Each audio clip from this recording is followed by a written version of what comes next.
Good morning, y'all. So today we're going to talk, continue the discussion of Port Chatham, the killer Bigfoot.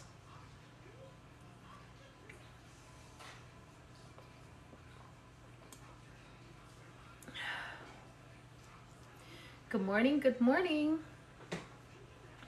So before I start, just wanted to let everybody know today's topic is going to be about Port Chatham.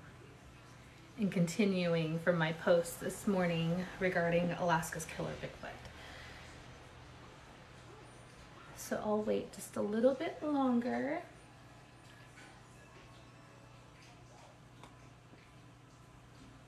How did everybody like the post so far?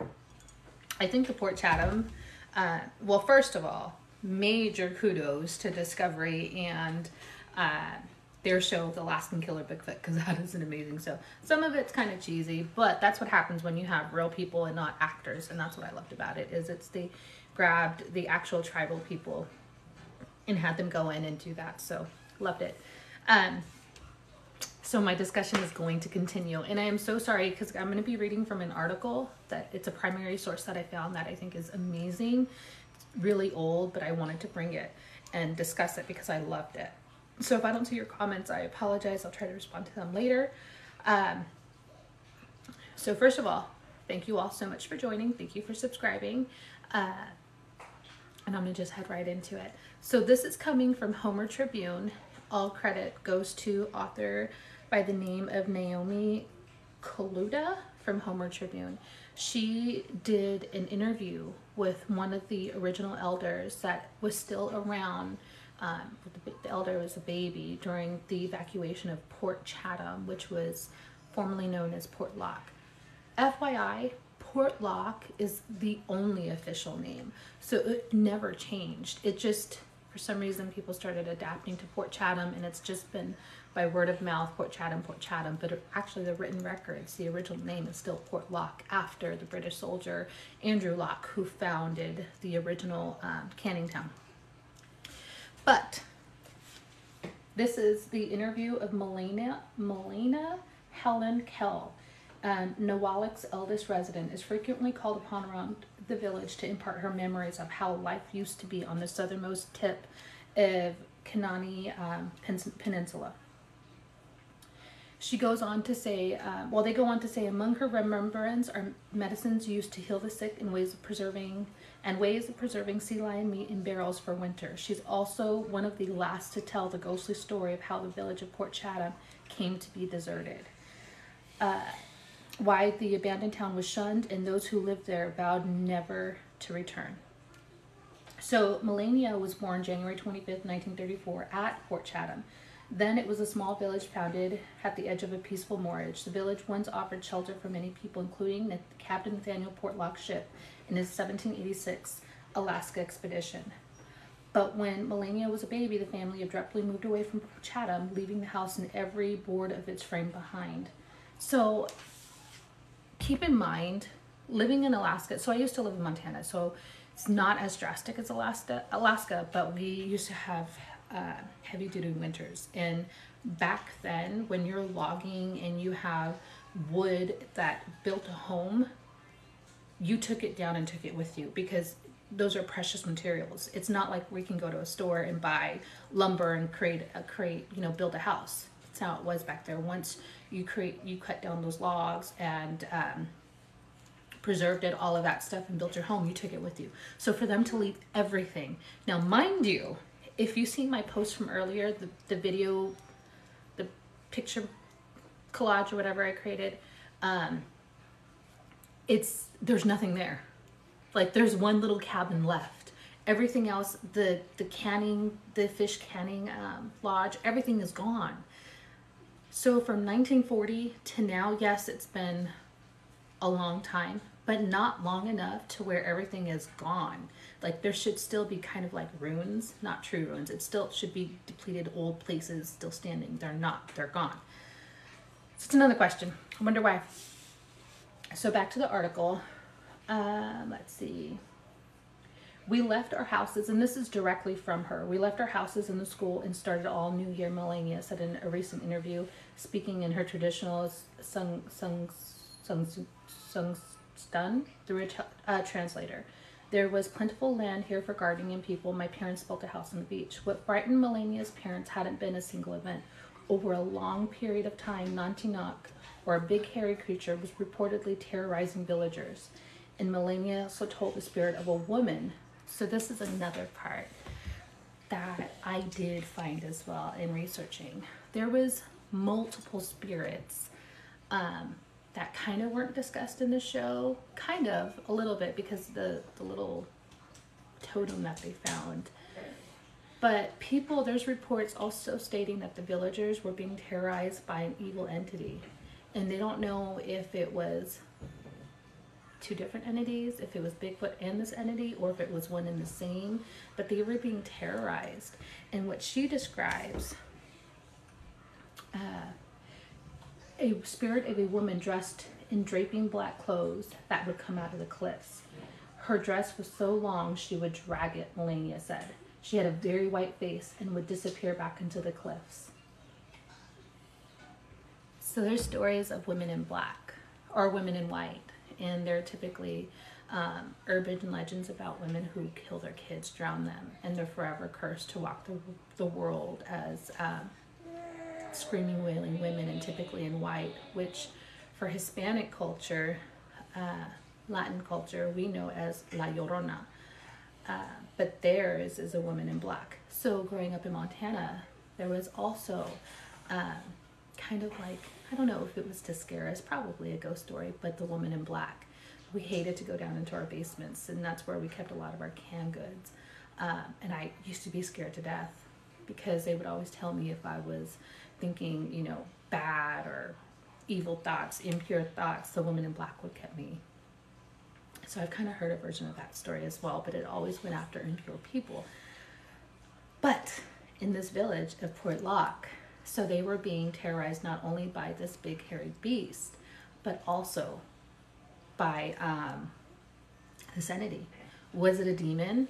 I don't know. To me, so the key things in the description, that sounds like colonial woman. Why? Because of the long dress, the long, you know, we know back then everybody used to wear dresses. Women weren't allowed to wear pants. I would love to do some more research to find out if maybe a woman was murdered when they originally arrived with Andrew Locke on his ship back in the 1700s. Was there a woman on there that was murdered, raped, killed, and that's where the haunting began? Because that's typically where it comes from. Sorry. So that's my little theory there.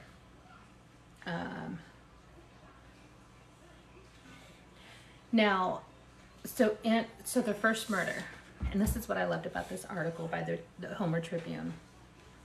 She is a direct descendant of the first murder victim, Andrew Camlock. That was her great-grandfather. So I thought that was interesting. He was logging Andrew Camlock, with not even her great-grandfather, Melania's godfather, Andrew Camlock. He was logging in 1931 when someone or something hit him over the head with a piece of log moving equipment. The report killed him. The blow reportedly killed him instantly. So I know in my video I didn't mention the piece of equipment that killed him, but I'm glad that they mentioned it here because the logging piece that was used, they say that a single person would not have been able to lift it. So what could it have been? I don't know. I'm sorry, that's my daughter. Charlie. She's crawling around. So I thought that was so interesting. Let's see. And then the gold miner, another elder, Port Graham elder, Simon Kasanovic, said he remembers Anantinak was blamed for the disappearance of the gold miner, Tom Larson. This one guy over there had, and this is directly from him, this is his statement, the town elder. This one guy over there had a little place where he was digging for gold. He went up there one time and never came back. No one found any sign of him. Another story recounted the experience of a sawmill owner named Tom Larson, who had a job cutting wood for the old fish traps. He told of spotting Nantinnuk on the beach once after going back into his house to get his gun. He returned to the beach and the thing looked at him. For some reason, Larson decided against firing a shot. And in April 15, 1973, issue of Anchorage Daily News, a further article told of the abandoned cannery town of Port Locke near Port Chatham. The writer had learned the story during an evening spent with a school teacher and his wife at English Bay while on a boat trip. Which we already know began in it's a cannery town. I'm trying to get. Some stories would circulate about the mutilated bodies that were swept down into a lagoon, torn and dismembered in a way that bears could not or would not do. I think that's key. So these bodies, and I was looking everywhere, I have a feeling that the pictures, the physical pictures, because there's physical pictures of the bodies, I think that they're with the town elders. And nobody's released to the public or uploaded. You kind of saw snippets on the show from Discovery, but not the full picture. I cannot find them, and I would love to. So anybody from Alaska, I would love to see some of those pictures. But what was said is that bodies were torn apart. They weren't eaten. There was no claw marks. It was literally like a human being was grabbed and just ripped into pieces. And they all floated downstream. And that's actually the catalyst that caused the evacuation of that whole town. Literally, people picked up and left. They took their family, their kids, their everything, and left. I don't even think they left their animals. They just left. And that's the greatest mystery of Port Chatham, is we have a well-documented, well, as documented as it can be, here in the United States, of a ghost town being terrorized by a monster. Could be a Bigfoot, could be an evil entity, demon, we don't know. People died. There's accounts and validation that people were killed. And we have no answer to, none. Like, we can debunk, we can say, no, it's imagination, no, it's an urban legend, no, this really did happen. And it happened not that long ago. So, that's my story so far of Port Chatham, and that's what intrigued me so much. And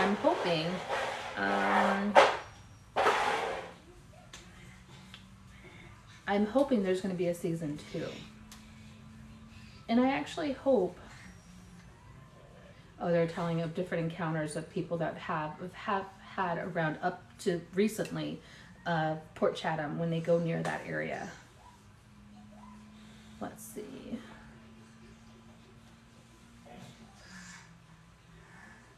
And Melania said, once her family moved to Nawalik, the Nantinnuk stayed far away from them and left them in peace. It did not follow, and for that they were grateful. I think that's another key point. So during the elders, during that those people, the descendants of Port Chatham, while they were there was reports of trees being uprooted and shoved upside down into the ground. And that's what I meant. I know I said that a couple of times in my previous videos, and people are like, humans do that. Actually, we can't rip out a tree without logging equipment, and we damn sure can't do it physically. Well, trees, and even now in certain parts of the forest, people will come up to where trees are ripped out, turned upside down, and shoved into the ground. To me, those are markers of a territory that you're entering that you probably shouldn't be entering. And I think that little peninsula is their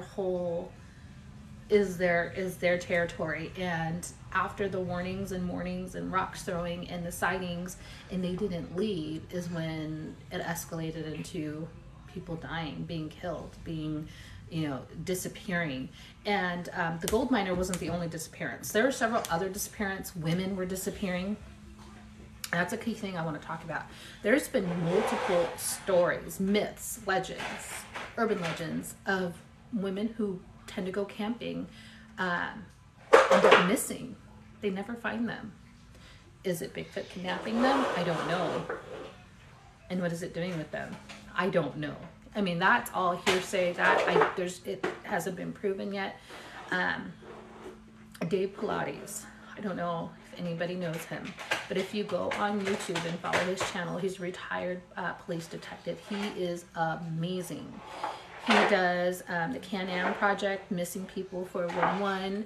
I mean, it blew my mind. So he has data and just analyzed so much data together, and he's the one who actually pinpointed that the typical time for people to go missing, believe it or not, is between 3 and 4 o'clock in the afternoon.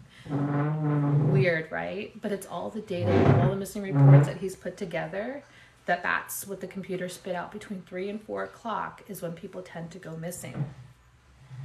Another key thing that in his podcast, people tend to go missing a lot more in national forests or in forest period than just walking down the street.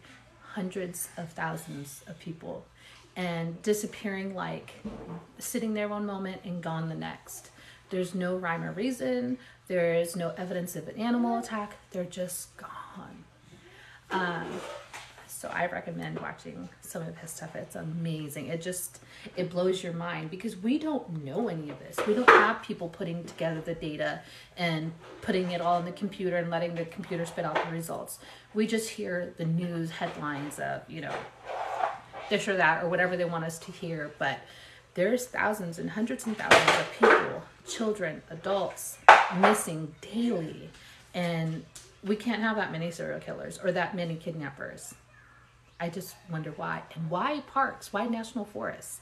Why out in the mountains? Like, what is out there? And there's no evidence of animal attacks. No blood splatters, nothing. It's literally like they were hiking and then gone.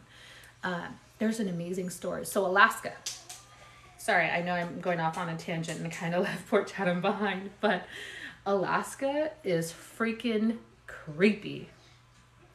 Beautiful. But do you know they have the most missing people per capita in the whole of the United States? The most. Absolutely the most. They have the most UFO sightings. They have the most Bigfoot encounters. They have just missing people. FBI has been out there to the point to where they're just like, oh well, another missing person on the board. Just people disappearing. There's another movie that I highly recommend by Mila, I'm going to slaughter her name, but the lady from Resident Evil, The Fourth Kind. It's a documentary she did about the therapist who had a fourth kind encounter and her daughter disappears. It's a very good movie. It's based on a true story, true events that happened, and they combine it with actual footage of what happened to that family and the movie itself. Highly recommend that. I believe it's free on Amazon. So definitely recommend watching that one. But I'm fascinated with Alaska. I want to go up there and visit, but I don't want to live up there. I think there's so much going on up there that it scares the crap out of me. I'm just like, I'm good. I don't know if anybody's heard of the Black Pyramid underground, so I have to talk about that a little bit. Again, I apologize. I kind of went off topic, but I'm going to go with the flow. So, China, they were doing seismic testing underground, and they let off something that was so powerful that the waves reached all the way into the United States. And they recorded when those sonic testings went through underground that they show it spit back evidence of an underground pyramid in Alaska. And the government shut that down quick. They shut it down quick. But supposedly, what are they called? The people that can astral project that the government uses. I can't think of the name right now. But they can astral project and they can put themselves in certain environments to monitor, record. And there's I don't know if you guys have heard of Manchurian candidates that the government kind of tested back in, I think, the 70s and 80s. Super soldiers when we were all into that mess. But it's kind of similar along those lines. But these people, one of them astral projected into that pyramid that was found by the Chinese, of all people.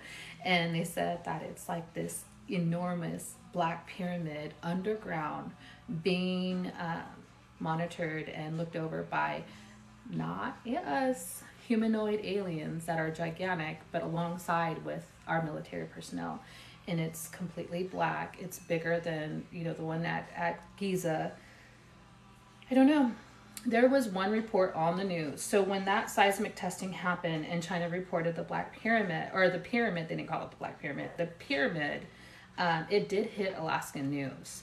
And it hit for a good 3 hours, and then it was taken down, and all records of that was deleted. And the only reason why I know that is because it was from an Air Force pilot. Did an interview on Alaskan Triangle, I believe. It's another show in Discovery. I think he's the one who kind of talked a little bit more about it. And then the airstrips that are out in the middle of nowhere have no business being out there. There's nothing around, just these massive airstrips. So Alaska's scary. So to all my peeps out there, I don't know. So what do you guys think about Port Chatham? Let's get back to the original discussion. I'm sorry, I went off totally on a whole long rant. What do you guys think about Port Chatham? I still think, I don't believe it was bears. I mean, you know a bear attack. You do. Everybody knows what a bear attack. It's just, you're like eating. Especially if they're hungry. Or, I mean, at least they shred you with their claws. You can tell a claw mark and being ripped apart. But for bodies to be floating down the river, mutilated, just torn apart, like if something grabbed them and just tore them into pieces, that scares me. What can do that? I don't care how hyped up a person can be on drugs. They're not going to do that. They'll probably eat your face. But I don't see a human being ripping apart another human being. It's just physically impossible for us to do. And for it to be documented, and that has been confirmed. It's not like it's an urban legend. That really happened. So that was my fascination with Port Chatham, and I hope they do a series 2. Do I think they should go back there? No. So there's another island, and I was hoping that somebody was going to do a documentary about it. It's Prince, I'm going to say the name wrong. Hold on. There is another island or another place in Alaska that it's heavy Bigfoot. Like, they warn you, they tell you sightings, like you can't go into Prince. Let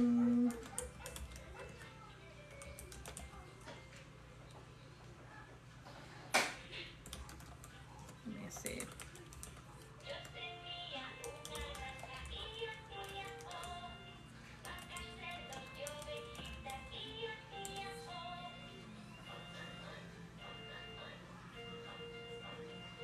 I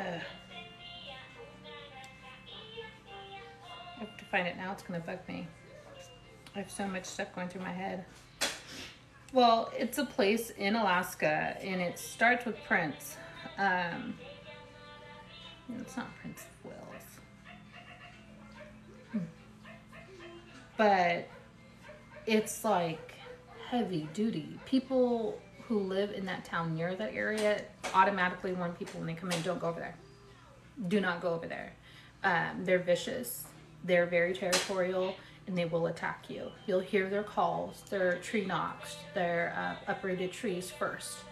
And it's a group. It's not one. What the town says is it's a whole troop of Bigfoot. And they're very, very territorial. And there have been documentations, just the sounds, the tree knocks, the uprooted trees of explorers and investigators that have reported it. But it's a place that not even their people would go into. They don't lead them in there. They just don't, nope, don't do it. So it's another one that I want to discuss a little bit, get into. That's what I have for now. Any comments? before I let everybody go and have an amazing day. So I'm going to start doing this probably twice a day, do a little bit more stories, more encounters.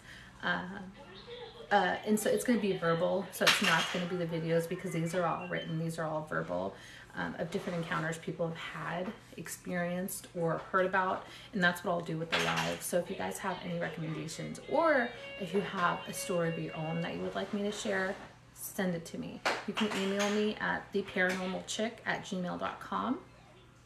I'll be happy to share it. I think stuff like this is amazing, and the more we get it out there. And a couple of things. So I would love for Bigfoot to be proven. Sasquatch, I would love for it to be proven. Not so that we kill it, but that we can start protecting our forests more. Start making them more havens, endangered areas. Maybe that'll help us change from deforestation and how much we're destroying the woods. Like, we need to stop, otherwise we're not gonna have, I mean, we need the trees for air, so we're not gonna have that. But to make protected areas is really why I want them to be discovered. Not only that, but scientifically. Like, are they the missing link? Everybody talks about how humanoid they are when they do have encounters. Are they the missing link? Are they the original Neanderthals? Did aliens really come in and mess with our DNA? Is really what I want to know. We have what we know now as the human species. Those are just some of the questions I have. But I really firmly believe that they need to be protected. Especially if one of the viewers had said earlier, I believe yesterday, that Canada has a law that you cannot, it's illegal to kill a Bigfoot. If that's true, that's amazing. I think a lot more laws like that for all endangered species, which some are and some aren't, need to be implemented. People need to stop killing stuff just because we don't know what it is and we're scared of it. It doesn't give us the right to kill it. We lose so much. We lose so much knowledge, and just the ecosystem itself is destroyed. So that's my little rant. But so I'll see you guys tonight. I'll be on about 5 to 6-ish, depending on when I get back from workout and after I make dinner, because, you know, I'm a mom and all that jazz. Other than that, thank you all so much for joining. Talk to you later. Bye.